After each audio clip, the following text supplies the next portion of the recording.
Juan 3:16, así dice la Santa Escritura que nos ha sido dada.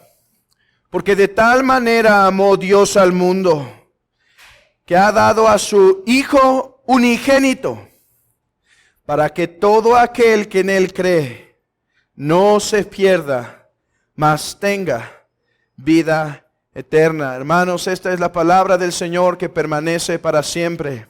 Podemos sentarnos.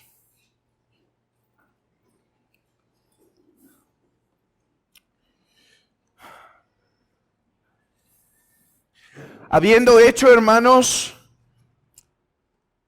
las 4 exposiciones de Jesús y Nicodemo, es tiempo que continuemos. Sé que no hemos acabado de escudriñar todo en cuanto al nuevo nacimiento, pero creo que la verdad más general del nuevo nacimiento ya ha sido expuesta para tener una comprensión básica de las palabras del Señor Jesús a Nicodemo. Ahora pasamos a Juan 3:16. Hermanos, pocos textos son tan conocidos como estos versículos, ¿no es verdad? Pocos textos son tan conocidos. Es uno de los primeros textos que subrayamos en nuestras Biblias. Bueno, los que subrayan sus Biblias. Los que no consideran eso un sacrilegio. Este es uno de los primeros textos que utilizamos para evangelizar. Además, es uno de los primeros textos que memorizamos. Y si pidiera que levantara la mano, sé que la gran mayoría, es más, aún aquellos que no se han dado a la tarea de memorizarlo formalmente, de tanto que lo han leído y repetido, lo dominan. Estoy seguro que un 90%, si no es que más, de los que están aquí podrían decirlo de memoria. Así que este texto es suficientemente común. Es más, la simple numeración de 3:16, 3:16, ha llegado a ser un símbolo cristiano. ¿Han visto que el pez es un símbolo cristiano? Y que cuando alguien ve un pez, se supone que esa persona al menos una influencia del cristianismo debe tener. Pues así también, hermanos, el 3:16 ha llegado también a ser un símbolo del cristianismo. Tanto que algunos suponen que este simple número impreso en una lona puede hacer que los incrédulos traigan a su memoria algo de lo que este texto dice. Es por eso que en algunos estadios se han llegado a poner estas numerología con el propósito, quizá en tiempos de gran aglomeramiento, se ha puesto en estadios el 3:16. Y los que lo ponen con muy buena intención están suponiendo que las personas que lo vean, aun cuando no son cristianas, lo van a traer a su memoria, porque de tal manera amó Dios al mundo que ha dado a su Hijo unigénito para que todo aquel que en Él cree no se pierda, mas tenga vida eterna. Este texto es conocido y esto produce un problema para nosotros. Porque, hermanos, tanta costumbre a este versículo puede hacernos pensar que lo conocemos. Tanta costumbre que tenemos de este versículo puede hacernos pensar que le conocemos. Y no dudo que todos tengamos una noción de este texto. Pero puede hacernos pensar que ya nada podemos aprender de Juan 3:16. Contrario de lo que el gran predicador Charles Spurgeon dijo una vez, que este texto podría ser predicado al menos de 1000 formas diferentes y nunca terminar de extraer la verdad que aquí se contiene. Así que si sentimos que lo dominamos, esto puede traer un problema al contemplar este texto. Hermanos, y una evidencia de esto es que quizá cuando leemos nuestra Biblia, vamos leyendo, y si algo está en nuestro pensamiento, podemos ocupar nuestra mente en ese pensamiento y seguir leyendo Juan 3:16. Lo conocemos. Ya no hay necesidad de meditar más en él. Hermanos, yo espero que esta mañana se quede la convicción en nuestros corazones que lo que dijo Spurgeon no era una exageración, que un predicador puede predicar Juan 3:16 1000 veces y no terminar de exponer el contenido que aquí se encuentra. Pero hay otro problema. Este problema es entre todos los cristianos, pero este problema que voy a decir a continuación es particularmente en nuestra iglesia. Hay otro problema más con el que tenemos que batallar como esta iglesia local al enfrentarnos a este texto de Juan 3:16, y es que la mayoría de los que estamos aquí nos hemos enfrentado a personas que usan este texto de Juan 3:16 para decir que Cristo murió por todas las personas. Nosotros les decimos, la redención de Cristo ha alcanzado miles de millones de personas. Sin embargo, Cristo murió por los suyos. Pero algunas personas insisten sobre este texto y dicen, sin razonar, dicen, no, ahí dice mundo. A ver, ¿qué es el mundo? Pues el mundo es... A ver, dime qué es el mundo. Y sin razonar ni un poquito, solo dice mundo, mundo, mundo. Ahí dice mundo. Así que esto nos produce un temor a nosotros como iglesia al acercarnos a este texto. No solo batallamos con el primer problema, que nos sentimos cómodos y que dominamos el terreno, porque es un texto conocido.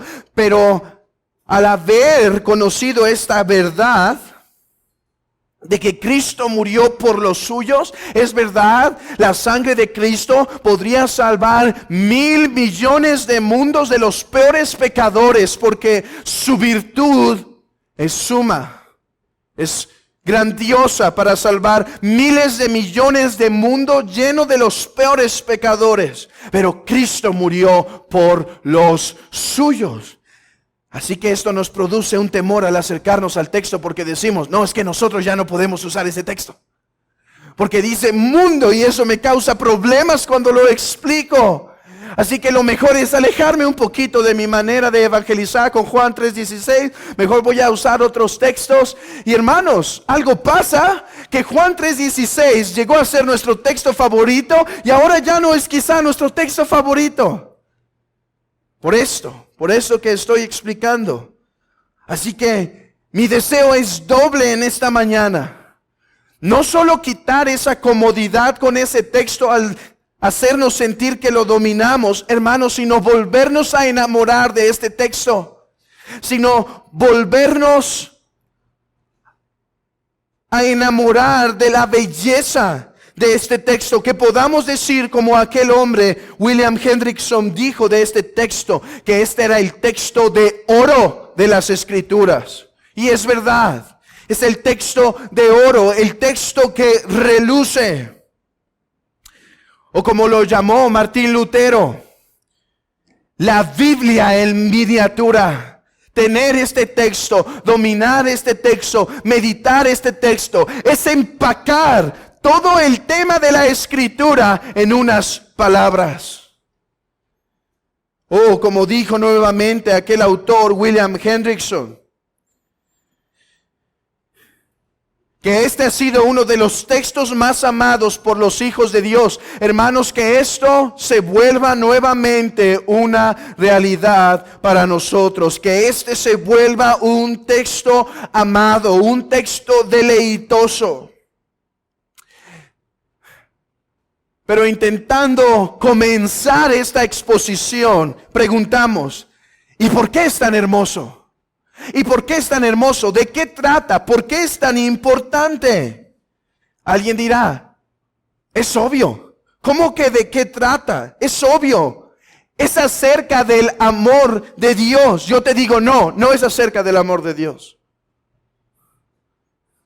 Es acerca del maravilloso, grandioso, inexplicable, comprensible, inimaginable, inigualable amor de Dios.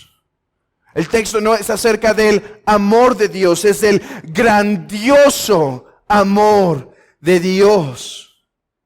Oh, hermanos, cuánto necesitamos esto en nuestra vida cristiana. No solo entender intelectualmente que el Señor nos ha amado, pero entender por el poder del Espíritu que Dios nos ha amado. Que la simple lectura de estas palabras, hermanos, pudiera generar los sentimientos más tiernos para nuestro Creador, para nuestro Redentor, para nuestro Padre que nos ha amado. Que la simple lectura con el poder del Espíritu Santo pudiera sensibilizar al hombre más duro. Oh, cuánto necesitamos saber del amor de Dios. Como pregunté hace algún tiempo a algún hermano, ¿cuál es el atributo que necesitas conocer más? ¿Saben? Esa es una de las preguntas más difíciles que hacer. Porque ¿qué atributo no necesitamos conocer más?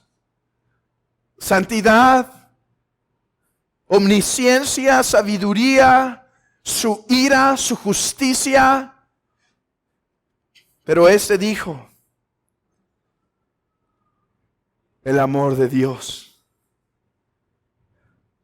El amor de Dios. Oh, no importa cuánto avances en tu vida cristiana, no importa cuánto madures, no importa cuánta terminología utilices, no importa cuántas palabras que impresionan a tu mamá o a tu esposa puedas utilizar. Nunca nadie estará en esta vida sin necesidad de conocer más del amor de Dios. No importa cuánto hayas avanzado, no importa cuán hombre te hayas vuelto espiritualmente hablando, cuán maduro, siempre estaremos en necesidad de conocer este grandioso y maravilloso amor de Dios. Hermanos, esto resume la Santa Escritura. Dios ha amado y ha dado a su Hijo. Dios ha amado al mundo y ha dado a su Hijo. Oh, que el Espíritu sensibilice cualquier corazón duro esta mañana. Oh, ya sea que sea inconverso y esté duro, o ya sea que sea cristiano y esté frío, que el Espíritu use su palabra para tocar esos corazones. Con un mayor entendimiento del amor de Dios, esa frialdad en tu cristianismo y esa tibieza, mi hermano, se puede volver un fuego ardiente. Esa flojera cristiana de tomar las cosas espirituales como poco se puede volver una obediencia activa. Esa devoción apagada se puede vivificar. Ese descuido cristiano se iría. Ese amor por el mundo se apagaría y el amor por el Señor se encendería. Ese servicio nulo en tu vida a tus hermanos y a tu Dios, por lo tanto, comenzaría a ser un servicio intenso por Dios y tus hermanos. Esa desobediencia en la cual estás cayendo frecuentemente en tu vida cristiana, ese pecado que estás empezando a dejar poco a poco, podría ser aniquilado solo si pudiésemos, con la ayuda del Espíritu Santo, tener un mayor entendimiento de lo que significa que Dios nos ha amado y ha dado a su Hijo unigénito. Así que Juan 3:16 trata justamente de esto, el grandioso amor de Dios. Tratemos entonces de desempacar lo que aquí se encuentra con las siguientes preguntas. ¿Quién es el que ama? ¿Cómo ama? ¿Y a quiénes ama? En estas tres preguntas podemos contemplar la mitad del versículo de Juan 3:16. ¿Quién los ama? ¿Quién es este que ha amado? Es Dios. ¿Cómo demuestra su gran amor? Dando a su Hijo unigénito. ¿Y a quiénes les ha demostrado este amor? Al mundo. Así que comencemos, hermanos, diciendo que Dios ha amado. Dios ha amado. Y hay algo que debemos hacer. Miren su texto, Juan 3:16. Es importante entender esto. La mayoría de los que tienen una Biblia con palabras rojas y palabras negras, es probable que tengan el Juan 3:16 con palabras rojas. ¿Sí? Pero ese es un error. Porque como muchos comentaristas han argumentado hoy en día, las palabras, es muy probable que las palabras del versículo 16 al versículo 21 son las palabras de Juan el Evangelista. Y esto es importante, hermanos. Y esto es importante no solo para saber que esta edición se equivocó. No es lo único que nos da esta información. Pero esto es importante por algo. Juan el Evangelista está comenzando a reflexionar sobre la narración que él le dio a Nicodemo. Esto es importante.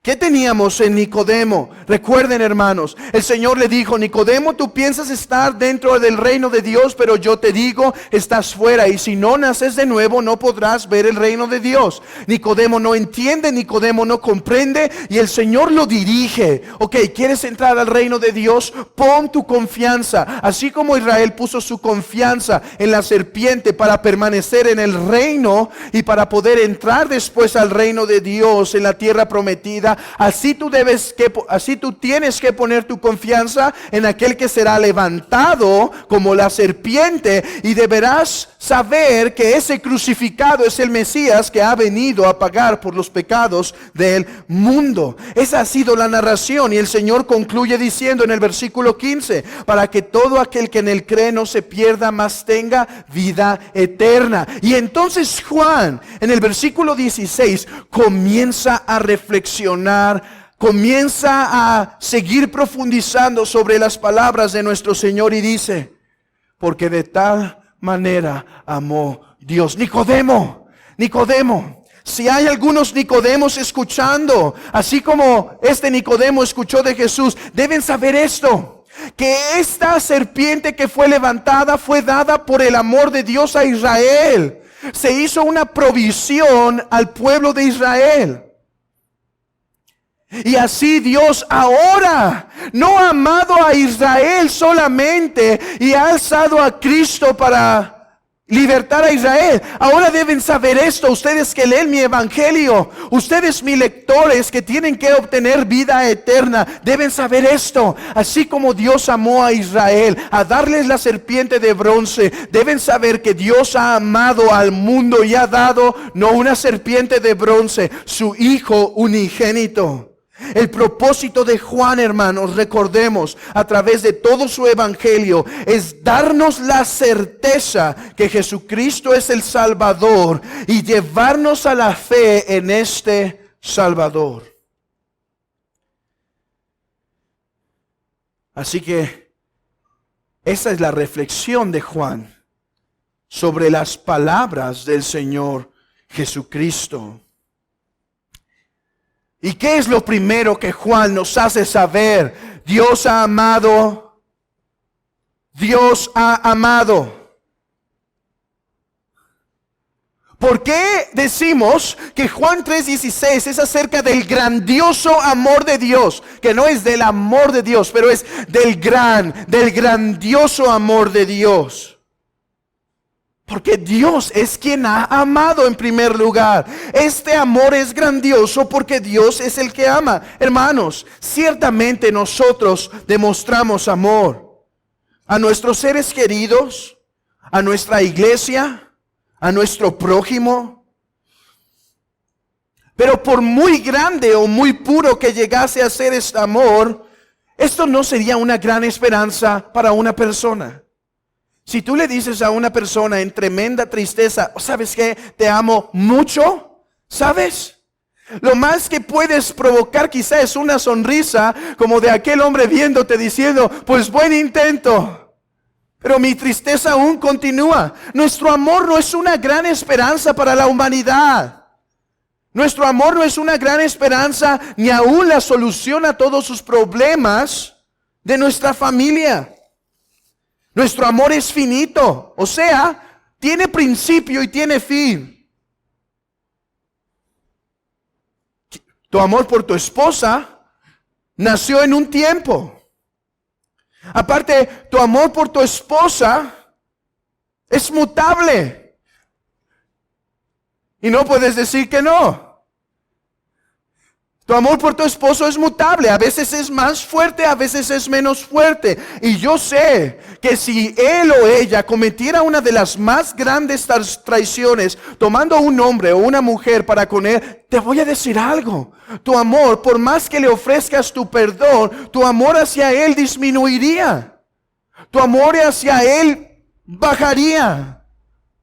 Nuestro amor es finito, nuestro amor es mutable, además nuestro amor es interesado.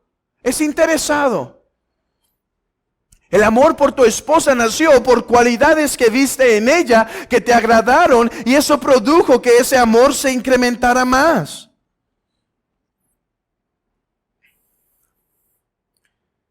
Además, nuestro amor siempre estará contaminado por cierto egoísmo y pecaminosidad. Nunca será completamente santo.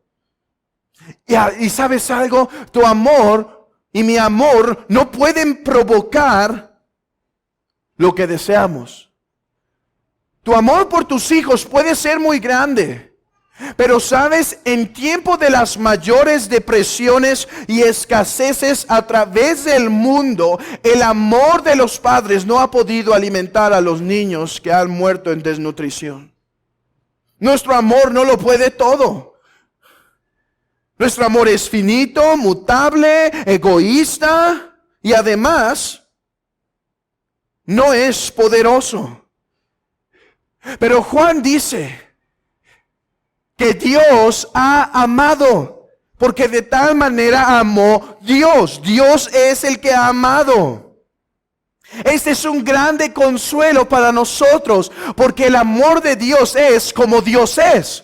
Esto es un principio teológico, hermanos, que aunque es sumamente filosófico y complicado, es una de las bases más sencillas que debemos aprender, y es la doctrina de la simplicidad de Dios, que Dios no es la suma de sus atributos. Dios no es amor más gozo más esto. Dios es todo lo que es. De hecho, algunos han dicho que hablar tal cual de atributos no es la forma más apropiada, lo hacemos para entender, pero que en realidad cada atributo de Dios es plenamente en Él. Dios no está compuesto de atributos, Dios es cada cosa que Él es. Esto implica algo importante, que si Dios ama, su amor está en armonía con todos sus demás atributos. Por lo tanto, su amor es infinito. Esto es bueno saber. Su amor no nació por nosotros en un tiempo en la historia. No es que de repente le atinaste a algo y le hiciste sonreír y ahora quieres ser favorable. Su amor es eterno. Con amor eterno te he amado. Por lo tanto te prolongué mi misericordia, dice al pueblo de Israel. Con amor eterno te he amado. Dios es un ser infinito. Su amor no tiene principio. Su amor no tiene fin. Nosotros comenzamos a amar, pero Dios no ha comenzado a amar. Este amor por el mundo siempre ha estado con Él. Yo sé, no es un amor, como algunos teólogos dirían hoy en día, necesario. Es un amor voluntario, pero lo que debemos saber es que no empezó a aparecer, es algo que Dios libremente ha decidido tener desde toda la eternidad por el mundo. ¿Pueden ver, hermanos? La doctrina que pensamos más sencilla del amor de Dios puede causarnos los dolores de cabeza por los principios teológicos más profundos. Dios es amor y su amor es infinito. Además, su amor es inmutable, porque yo, Jehová, no cambio. Por eso, hijos de Jacob, no habéis sido consumidos. ¡Guau! Es que Dios ha amado. ¿Y cómo es Dios? Dios no solo es infinito, ¿sabes? Es inmutable, no cambia. En Dios no hay progreso, ni tampoco hay descenso. Dios es lo que Él es eternamente y su amor es inmutable porque Él es inmutable. No hay algo externo. Nota esto. Tu hijo te puede deshonrar a tal manera que aunque aún tengas una chispa de amor en tu corazón por él, tu actitud, tus afectos hayan disminuido a gran manera. Tu esposa te puede tratar tan mal y traicionar a tal grado que puedas dejar de sentir ese amor. Cualquiera. Pero este amor de Dios es un amor inmutable. ¿Sabes? Este mundo no puede ser suficientemente o excesivamente tan perverso que Dios no lo pueda amar, porque Él lo ha amado con un amor inmutable. Y no hay algo que el hombre pueda hacer tan malo que el Señor no pueda perdonar, porque su amor es inmutable y Él decidió amar desde toda la eternidad. Pero además su amor es santo. O sea, nunca su amor está contaminado del pecado. Es un amor libre de egoísmo. Él no eligió amar porque vio algo que podía obtener de nosotros. Dios vive en una eterna y trina relación de amor, de gozo y de bienestar. Lo que hemos hablado, un atributo llamado la serenidad de Dios, que los antiguos llamaron de esta forma, debido a que Dios no está buscando nada fuera externo. Dios es un Dios en serenidad, porque todo lo más grandioso lo tiene Él y nada busca fuera. Así que Él no miró, Él no amó porque algo fuera de Él le fuera atractivo. ¿Sabes por qué decidió amar Dios? Por su eterno decreto, por su propia voluntad. ¿Qué movió Dios a amar al mundo? Absolutamente nada fuera de Él, sino su propia voluntad. Pero además, no solo es un amor infinito, es un amor inmutable y es un amor santo que no busca nada externo. Pero además es un amor todopoderoso. Dios amó a Abraham y lo protegió de los reyes. Su amor por Noé lo guardó de la destrucción. Su amor por Israel lo sacó de Egipto. Le dio pan. Le proveyó agua. Lo guardó de las fieras. Les dio la victoria a sus enemigos. Les mandó profetas cuando se desviaban. Su amor sí lo puede todo.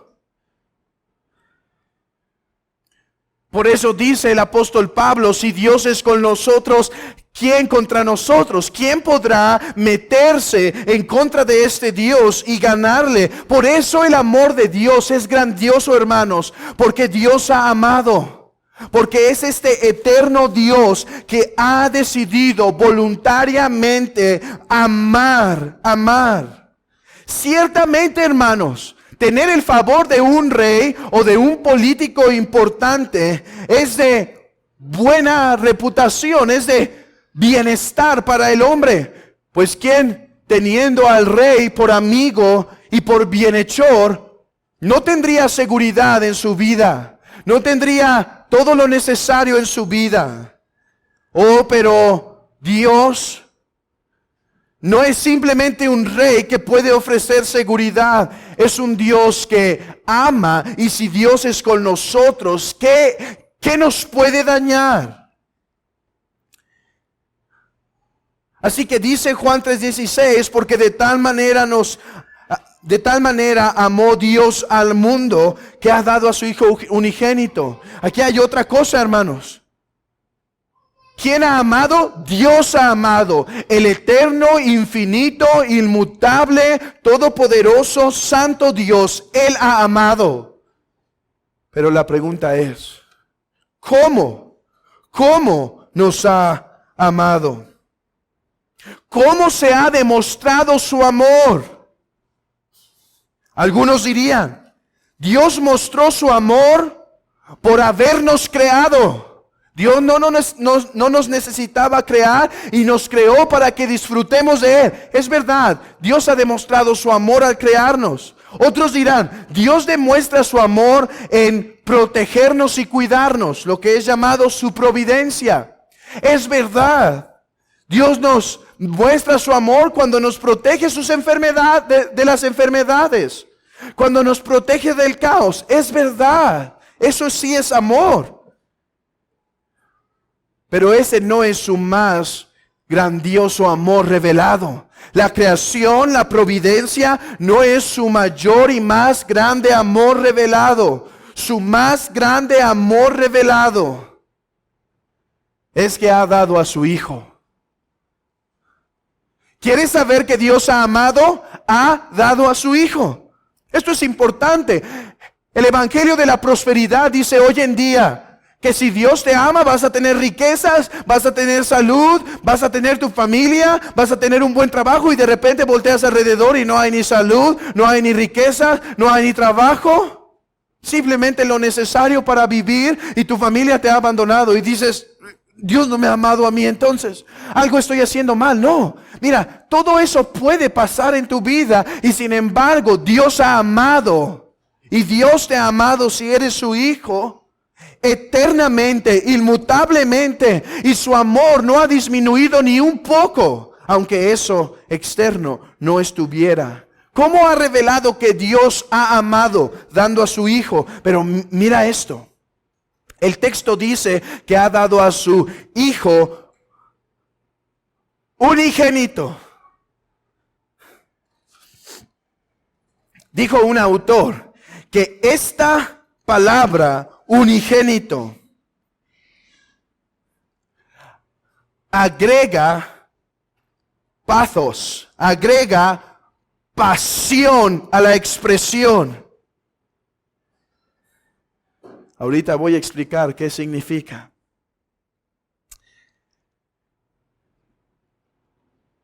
Nosotros tenemos una palabra llamada apatía. Esa palabra está compuesta de dos partes: a, no o sin, y patía, de donde palabra que proviene de pathos. Esto quiere decir pasión. Entonces, cuando decimos que una persona es apática, es que es sin pasión, es fría, no hay algo que le mueva. Entonces, cuando este autor dice que esta palabra añade pasión a lo que el Señor está diciendo, es que esta expresión unigénito le da la fuerza al texto. Hermanos, algunos predicadores dicen esto: miren cuánto nos ha amado Dios. Dios dio a su Hijo, solo tenía uno y lo dio. Es un malentendido de lo que quiere decir unigénito. Unigénito no quiere decir que solo había uno. Es verdad, se implica, pero no es decir que simplemente había uno. Si hubiera tenido tres, bueno, sería menos su amor. No está hablando de cantidad, está hablando de la cualidad de este Hijo. Este Hijo es el Hijo unigénito. Y esto agrega la pasión al texto. Dios no solo dio a su Hijo, dio a su unigénito Hijo. ¿Y qué quiere decir esto, hermanos? Que dio a aquel Hijo en el cual el Padre y Él se encontraban en la más estrecha relación. Acompáñenme a Juan 1. Juan 1.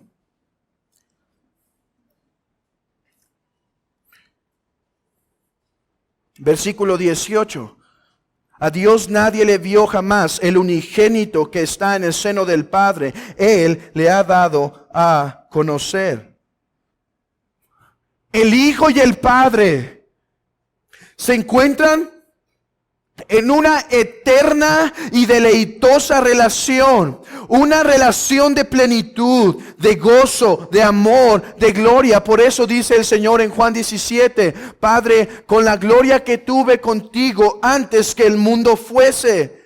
La palabra unigénito nos habla de que este Hijo no solo es uno, pero que este Hijo contiene una relación exclusiva, inimitable, sin imitación. Es una relación desde toda la eternidad. Es una complacencia que el Padre tiene en el Hijo. Miren Juan 3, capítulo 3, versículo 35. El Padre ama al Hijo. Eso quiere decir unigénito. Hermanos, es verdad que nosotros llegamos a ser hijos de Dios, pero nunca llegamos a ser hijos en el sentido de el Señor Jesucristo, en el sentido del verbo. Esta filiación, esta paternidad, esta filiación entre el Padre y el Hijo es única y exclusiva. Es un amor que el Padre da al Hijo. Y noten esto, hermanos. El Padre se deleita en el Hijo. El Padre toma placer. Hermanos, Jesucristo tiene que ser Dios. Porque si Dios puede tener complacencia en algo externo a Él, eso que le produce gozo, eso que le hace amarlo, Dios estaría poniendo su confianza en algo externo así. Estaría amando algo que Él no es. Pero debido a que el Hijo es eterno Dios, el Padre se deleita plenamente, hermanos. Eso es lo que se llama la eterna generación del Hijo. El Hijo es el unigénito que está en el seno del Padre. Esta es una relación de armonía, de complacencia, de deleite. Hermano, ¿cuál es la mejor relación que tienes en tu vida? ¿Tu esposa? No hay deleite, no hay amor, no hay complacencia, no hay pasión, deleite, plenitud en esa bendita recreación, en ese amor, en ese convivio. Ok. No tenemos ni idea, ni nunca podremos experimentar el deleite que el Padre y el Hijo gozan eternamente. Y es a este Hijo unigénito. No fue un hijo adquirido. No fue un hijo que tuvo en un tiempo. No fue un hijo que adoptó. Fue el unigénito que ha estado en el seno del Padre por toda la eternidad. ¿Y qué hizo con este hijo? Lo dio. Es este Hijo, su deleite y complacencia que el Padre dio. Que el Padre dio. Pero ¿a qué lo dio? Ok, ha dado a su Hijo unigénito. ¿A qué lo dio? Lo dio al abandono y al sufrimiento. Lo dio al abandono y al sufrimiento. Aunque estoy totalmente convencido que la Divina Trinidad no puede dejar de ser ni un solo momento y convertirse en una binidad de dos. Ella nunca puede dejar ser de una perfecta Trinidad en bendita unidad. Sin embargo, la Biblia nos enseña claramente que cuando el Padre dio al Hijo y el Hijo se encarnó en la persona, el Hijo tomó carne, hubo un abandono que es incomprensible a nuestras mentes. Acompáñenme a Hechos capítulo 3, versículo 23. Hechos 2, 23. Hechos 2, 23. A entregado por el determinado consejo y anticipado conocimiento de Dios. Por eso dice el Señor Jesús en Juan 16, 28, salí del Padre y vuelvo al Padre. El Padre dio al Hijo. Es por eso que grita en el Salmo 22, en la máxima manifestación del abandono, cuando dice: Dios mío, ¿por qué me has abandonado? Algunos dicen que estas palabras solo fueron dichas con el propósito de que instruyeran a las personas. No, en verdad el Padre abandonó al Señor Jesucristo. En verdad lo abandonó, lo dejó. Como dice John Flavel, cuando nosotros damos algo, nos tenemos que olvidar de ello. Si nosotros regalamos algo y esas personas hacen malo con lo que regalamos, nosotros tenemos que olvidarnos. Sin embargo, Dios dio a su Hijo, Dios entregó a su Hijo, Dios abandonó a su Hijo, aunque este Hijo seguía siendo totalmente suyo, y sin embargo lo abandonaba. Era suyo, seguía siendo suyo, era su Hijo unigénito, y mientras era su Hijo unigénito, al mismo tiempo lo abandonaba, lo dejaba, lo ponía en las manos de los hombres. Pero no solo lo abandonó en una forma abstracta, pero lo abandonó para sufrimiento. ¿Para qué Dios dio a su Hijo? Dios dio a su Hijo en abandono, y Dios dio a su Hijo para sufrimiento. Dios dio a su unigénito, su amado, en el que tiene toda complacencia. Él lo dio a sufrimiento. Recuerden, Él dijo: yo puedo pedir al Padre que una legión venga a defender. Sin embargo, para esto he sido enviado. Este mandamiento recibí de mi Padre, que ponga mi vida. Yo recibí el mandamiento de mi Padre de poner mi vida en sufrimiento, de ser abandonado. Miren las palabras de John Flavel. Dice así, hablando del sufrimiento al cual el Padre dio al Hijo: Dios, cuando el tiempo venía para que Cristo sufriese, dijo: oh, ustedes, mis rugientes olas, mi justicia incendiada, inflamada, tan alto como el cielo, que se suelten. Así como Jonás, su tipo, en el estómago del infierno, hasta las raíces de las montañas. Vengan ustedes, tormentas violentas, que he reservado para este día de la ira. Caigan desde arriba, mi justicia sobre él, que el tormento caiga en él.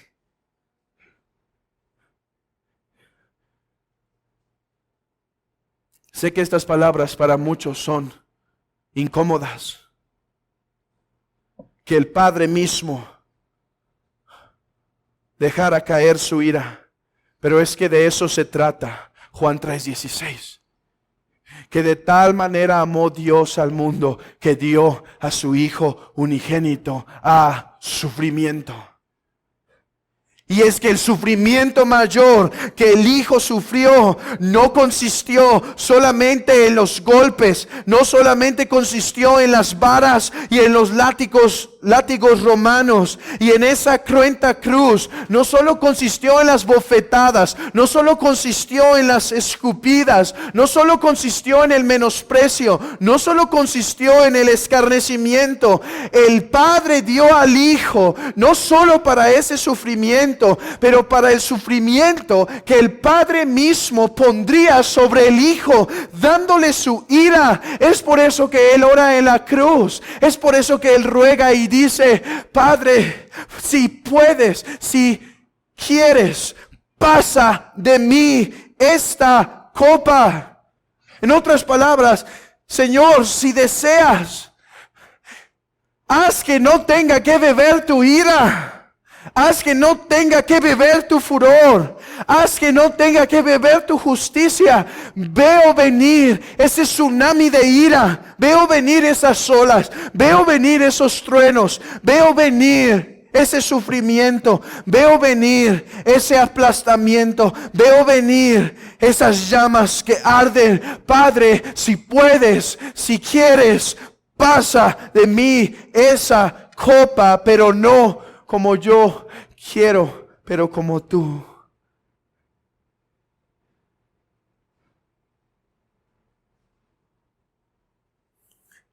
En eso consiste su amor, en que dio a su unigénito, no solo para abandono, no solo para sufrimiento que los hombres podrían poner en él, pero para sufrimiento que el propio Padre pondría sobre él. Es por eso que este mismo puritano, en su excelente tratado de la Cristología, habla de una narración ficticia, él mismo crea. Y dice que aquella vez entre que el Padre hablaba, el Padre y el Hijo y el Espíritu pactaban. El Padre decía, voy a darte un pueblo, voy a darte un pueblo. Pero el Padre decía, pero este pueblo ha pecado. Y el Hijo decía, moriré por ese pueblo. Oh, pero sus deudas son grandes, pero sus deudas son altas. Pagaré, yo pagaré por ese pueblo. Dame sus deudas, dime que te deben, que yo pagaré. Y el Padre dijo, Hijo, te doy para que pagues. ¿Por qué decimos que el amor de Dios es grandioso en Juan 3:16? Porque Dios es el que ha amado, pero además porque dio a su Hijo unigénito, aquel de su pleno deleite para abandono y sufrimiento. Pero hay una palabra más que sigue presionando y sigue demostrando que su amor en verdad es grande, grandioso. Y es esto: ¿a quién ama? ¿A quién ama? Porque de tal manera amó Dios al mundo. ¿A quién amó? Dios amó al mundo. Algunos creen que el amor de Dios es muy grande porque amó a muchos. ¿Sí? El texto dice mundo, entonces por mundo debemos entender muchísimas personas. Que cuando la Escritura dice que Dios amó al mundo, lo que debe venir a nuestra cabeza es que Dios amó a muchas personas. Entonces, ¿por qué el amor de Dios es muy grande? Porque hay muchas personas. Déjame tratar de explicar lo que mundo significa diciéndote esto. Escucha esto. El texto no manifiesta que el amor de Dios es muy grande porque amó a muchas personas. Es verdad, amó a muchas, pero no es grande simplemente por eso. Es grande por lo que el mundo implica. No está hablando tanto de el alcance de su amor, está hablando de la profundidad de su amor. Escucha esto.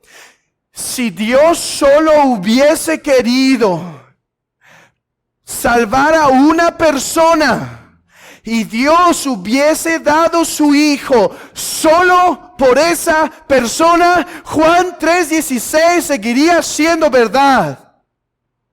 Juan 3:16 seguiría siendo sumo y excelso y verdadero. Que de tal manera amó Dios al mundo que dio a su Hijo.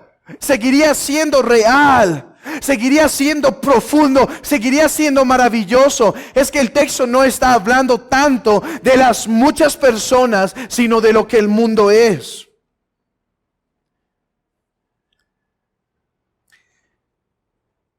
Las personas han intentado decir que el amor de Dios, cuando dice mundo, se refiere a todos los hombres.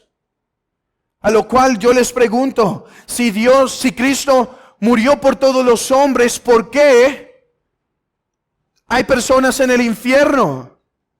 Él dice, porque tienen que creer. Pero ¿no es la incredulidad pecado? Tú dices que no creer es la razón por la cual están en el infierno.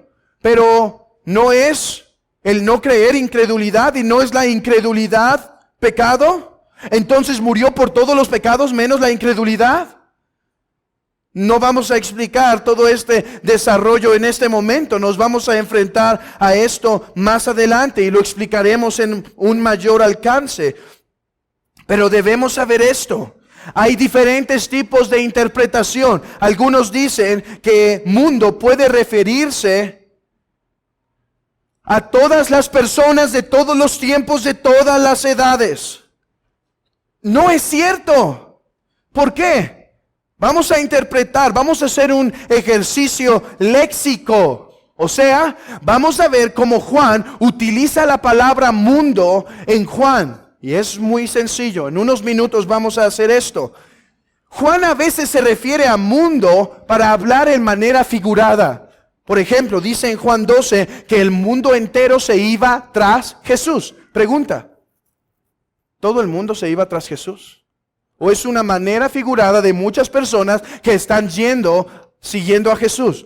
A veces Juan habla de esta manera figurada. A veces Juan, como en el capítulo 1, habla de el mundo como el orden. Jesús creó el mundo y se refiere al orden creado. A veces lo usa para explicar el alcance mundial de la obra del Señor. O sea, que no fue una obra exclusiva para Israel, pero que fue una obra que alcanzó a muchos. Por eso dice en 1 de Juan 2:22, que es la propiciación de Cristo no solo alcanzó a algunos, sino a los de todo el mundo, hablando de todas las personas. Pero hay otra manera de hablar de Juan. Y es que cuando usa la palabra mundo, cosmos, se refiere frecuentemente al estado caído de la humanidad. Al estado caído de la humanidad.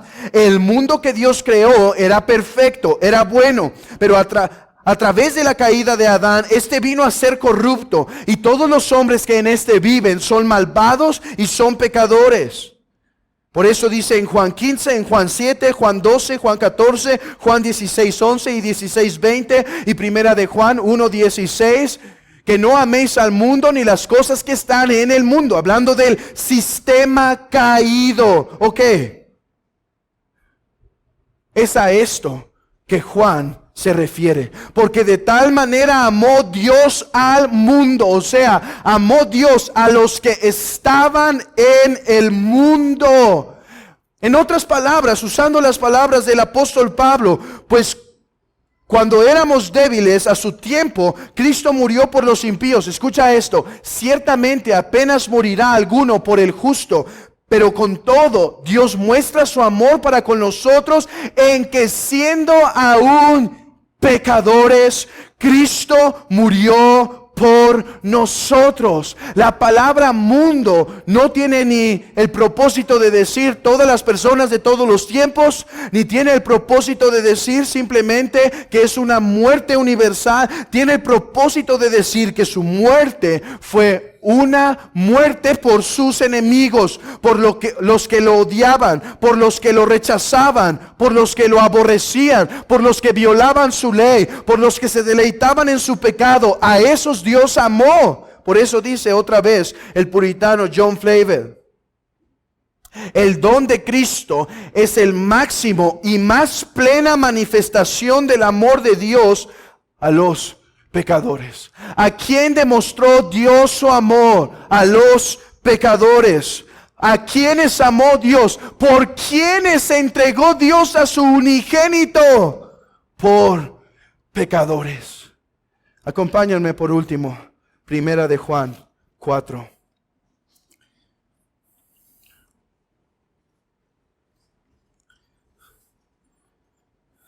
Versículo 9. Primera de Juan 4.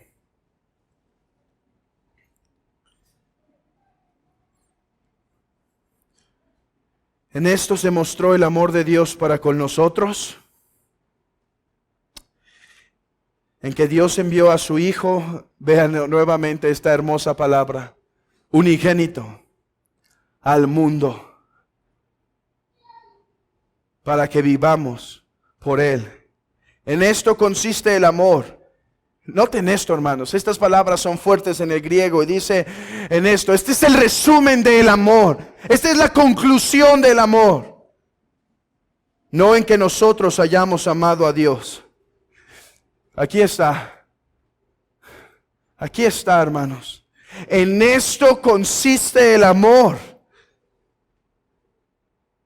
No en que nosotros hayamos amado a Dios, sino en que Él nos amó a nosotros y envió a su Hijo en propiciación de nuestros pecados. Aquí está otro Juan 3:16. De tal manera amó Dios al mundo que dio a su Hijo en propiciación. Dio a su Hijo para apaciguar su ira. Dio a su Hijo para calmar su ira, para satisfacer su ira. Dios amó al mundo, a los pecadores, a los necios, y Dios entregó a su Hijo. Oh, hermanos, qué fuerte seguridad tenemos en nuestra vida cristiana. Como dijo un reformador, Cristo nos abre aquí la causa final de la fuente de nuestra salvación. ¿De dónde proviene nuestra salvación? ¿Cuál es la causa final? ¿Por qué Dios nos salvó? Y dice este reformador, y él hace eso de la manera que no quede duda. Porque nuestras mentes no pueden encontrar reposo hasta que lleguemos al inmerecido amor de Dios. O sea, como la causa final de nuestra salvación. ¿Por qué hemos sido salvos? ¿Cuál es la causa final? Hermanos, Dios nos amó voluntariamente. Nuestra seguridad sería tan movible en nuestros corazones como una pluma al viento. Si pensáramos que Dios nos amó porque nosotros le amamos primero. Oh, ¿qué pasa cuando no le amo? Por eso a veces no puedo cantar ese himno. ¿Cuánto lo amo? ¿Cuánto lo amo? Siempre lo amo. No es verdad. Hay veces que no es verdad.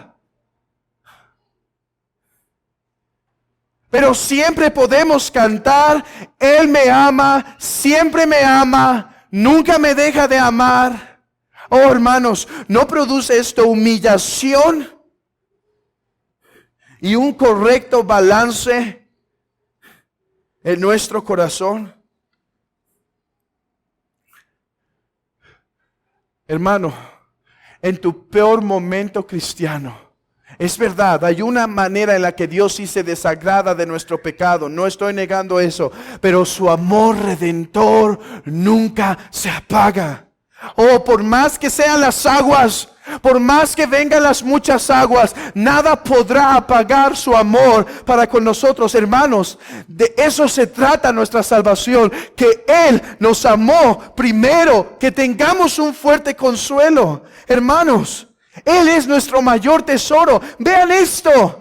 Yo sé, el Hijo murió por nosotros, pero nota esto. El Hijo no murió para convencer al Padre que nos perdonara. El Hijo murió porque el Padre deseaba perdonarnos. El Padre nos dio el mayor tesoro. Por eso dice el apóstol, ¿cómo no nos dará también con Él todas las cosas? Hermano, ¿cómo no podemos acercarnos a Él y pedir en nuestras necesidades y pedirlo de nuestra vida cristiana? ¿Cómo no podemos acercarnos? ¡Qué confianza! Padre, has dado a tu Hijo. ¿Cómo no puedo pedir mayor salvación de mis hijos? ¿Cómo no puedo pedir mayor crecimiento espiritual? ¿Cómo no puedo pedir el pan diario? Hermanos, que las riquezas de este mundo y las cosas de este mundo no nos muevan. Si no es la voluntad del Señor, darnos riquezas. Si no es la voluntad del Señor, darnos prosperidad y darnos casas. ¿Sabe esto? Su amor no se manifiesta en eso. Su amor no se manifiesta en eso. Si tú crees que Dios te ama porque tienes salud, porque tienes finanzas, porque tienes propiedades, en eso no se manifiesta el amor. ¿Sabes? Dios dio finanzas a algunos para condenarlos. ¿Qué quería su corazón? Finanzas, dinero, riquezas.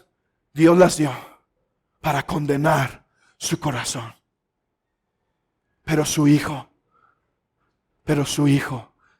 nos ha sido dado. En Él estemos satisfechos. Amigo, acabo con unas palabras para ti. Si el gran amor de Dios se reveló en dar a su Hijo, tu gran pecado y odio hacia Dios se manifiesta en rechazarlo.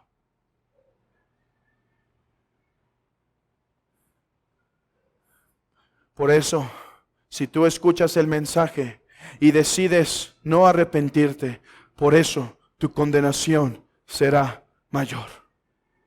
Porque preferiste las cosas de este mundo, los pecados de este mundo, al Hijo que el Padre dio, el gran tesoro.